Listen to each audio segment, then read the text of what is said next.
In this video, I'm going to show you how to hide your game activity from your friends on Roblox. So if I was to click on my friend's profile here, I can see what game he's in, and I can even join it if I want to. Now this works the other way around, so any of my friends can see what game I'm in, and they can also join it. Now if I don't want them to have that feature, all I need to do is press on More on the left-hand side, and then go over to Settings.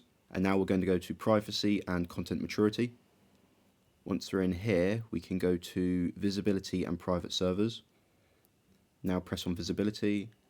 We can select who can see our current experience, so what game we're in. If we press No One, that should update. Now we click off it, back to Home, and now no one will be able to see what game we're in. So I've just changed the privacy settings in the other account now. As you can see, I can't see what game I'm playing, and I can't join the game that I'm playing. So it's as easy as that. Thank you for watching the video. If you found it helpful, please like and subscribe.